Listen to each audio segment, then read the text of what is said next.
دور جدید میں خدا کے وجود پر سوال اٹھا دینا ایک فیشن بن گیا ہے۔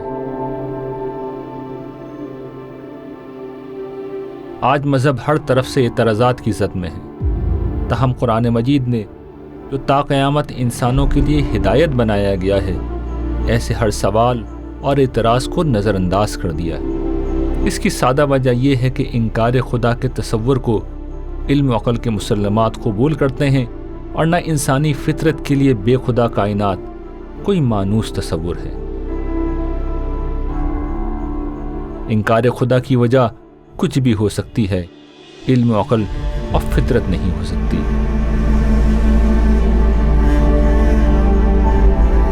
اس کے برعکس قرآن مجید علم و عقل اور فطرت کے وہ شواہد انسانوں کے سامنے رکھتا ہے جو خدا اور اس سے ملاقات کے غیبی حقائق کو انسانوں کے لیے ایک عقلی اور فطری تصور بنا دیتے ہیں۔ علم و عقل اور فطرت کے وہ شواہد جو خدا اور آخرت کو قابل قبول بناتے ہیں، انسان کی کہانی کا بنیادی موضوع ہے، جو اس کہانی کی ہر قسط اور ہر سیزن میں نمایاں ہوتا چلا جائے گا۔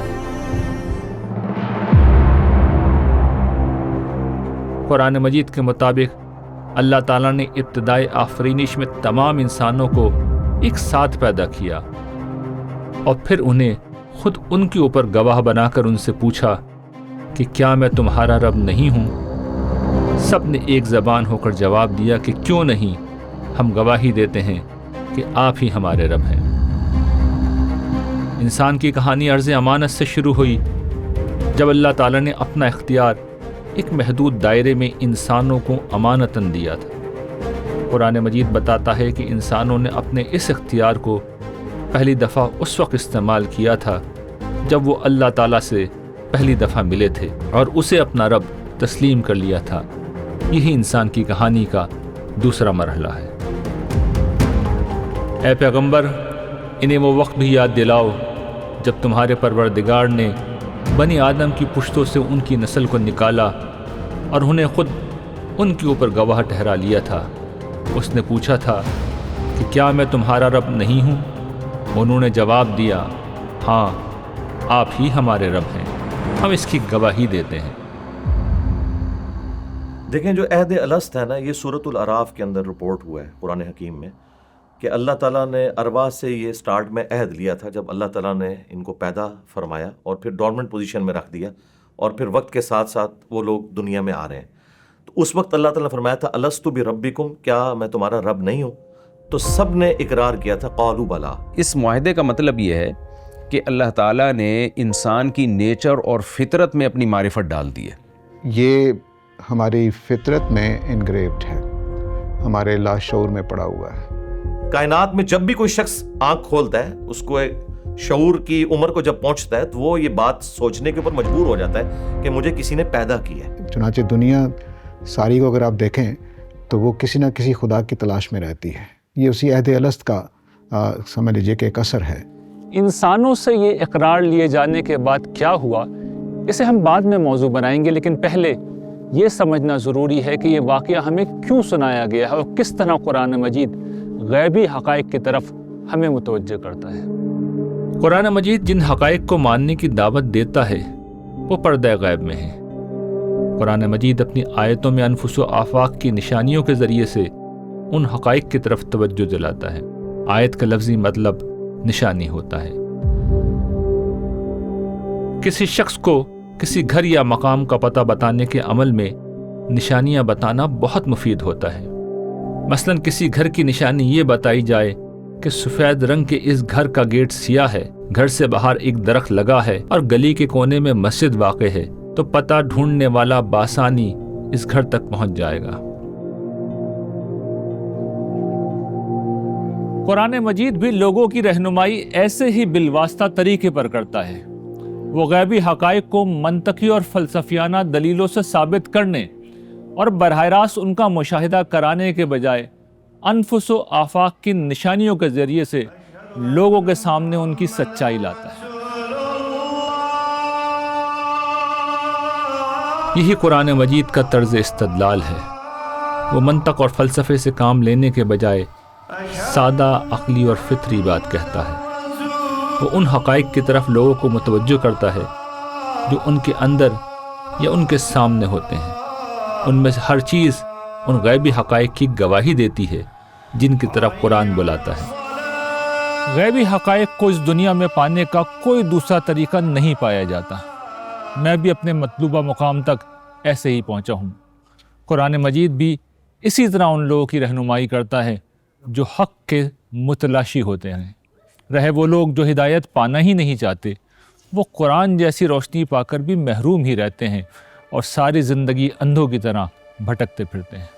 نگاہ شوق میں آ پردائے گماں سے نکل۔ عہد الست کا واقعہ قرآن کے اسی طرز استدلال کی ایک مثال ہے۔ یہ واقعہ ہمیں اپنے اندر سے اپنے رب کی طرف متوجہ کرتا ہے۔ یہ بتاتا ہے کہ خدا پر ایمان کی صدا دینے والوں کی تائید و تصدیق ہم اپنے اندر سے پاتے ہیں۔ انسان نے جب بھی فطرت کی نگاہ سے دنیا کو دیکھا ہے تو اس کا پہلا آنسر یہی ہوتا ہے کہ کوئی خدا ہے، کوئی کریٹر ہے۔ تمام انسان اپنی فطرت میں یہ تصور لے کر پیدا ہوئے ہیں۔ میرا آپ کا پہلا فطری رسپانس یہی ہے کہ ہمارا کوئی خدا ہے۔ آج بھی وہ جگہ جہاں پر کوئی باہر کی طرف سے زیادہ انٹرویو نہیں کیا گیا، ان جگہوں کے اوپر بھی ایک خدا کا کنسیپٹ موجود ہے۔ یہ جو شرک داخل ہوتا ہے نا، یہ انسان جو شیاطین میں گھسے ہوئے ہیں یا شیاطین جو انسانوں میں گھسے ہوئے ہیں، ان کی غلط تعلیمات کی وجہ سے ہوتا ہے، ورنہ ہر شخص اپنے فطرت کے اوپر پیدا ہوا ہے۔ صحیح بخاری میں حدیث ہے کہ انسان کو اللہ تعالیٰ نے فطرت کے اوپر پیدا کیا ہے، اس کے ماں باپ اسے یہودی، نصرانی یا مجوسی بنا دیتے ہیں۔ انسان اس دنیا میں خود کو صاحب شعور اور صاحب اختیار پاتا ہے۔ اپنے شعور اور اختیار کی مدد سے وہ اس دنیا کو بڑی حد تک اپنی مرضی کے مطابق ڈھال لیتا ہے اور اس کے ساتھ بہت کچھ تخلیق بھی کر دیتا ہے، مگر اس کے ساتھ ہی وہ اپنے وجود میں آنے سے لے کر اپنی بقا و پرورش کے ہر مرحلے میں خود کو اس عالم اسباب میں مجبور اور محتاج پاتا ہے۔ انسان کی یہی متضاد صفات اس کے اندر یہ عقلی تقاضا پیدا کرتی ہیں کہ کوئی صاحب شعور اور صاحب اختیار ہستی ہونی چاہیے جو اس کی تخلیق کا باعث، اس کی ضروریات کی کفیل اور مشکلات میں اس کی وکیل و نگہبان ہو۔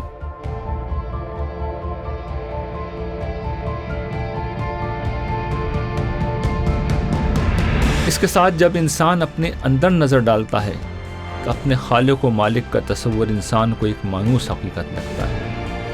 ایک عام انسان خدا سے مانگ کر اپنے عجز کی تلافی کرتا اور اس کی بندگی کرتا اور اس کی یاد میں سکون محسوس کرتا ہے۔ یہ سارے فطری اور روحانی حقائق جو عام انسانوں کے اندر پائے جاتے ہیں، ان کا ماخذ یہی واقعہ ہے جو ان آیات میں بیان ہوا ہے۔ اے پیغمبر، انہیں وہ وقت بھی یاد دلاؤ جب تمہارے پروردگار نے بنی آدم کی پشتوں سے ان کی نسل کو نکالا اور انہیں خود ان کے اوپر گواہ ٹھہرا لیا تھا۔ اس نے پوچھا تھا کہ کیا میں تمہارا رب نہیں ہوں؟ انہوں نے جواب دیا، ہاں آپ ہی ہمارے رب ہیں، ہم اس کی گواہی دیتے ہیں۔ بے بس شعور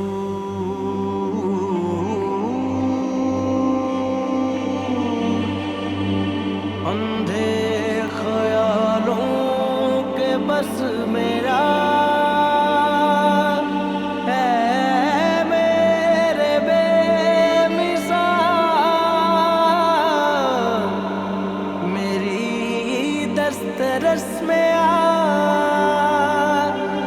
لاتی تو ہے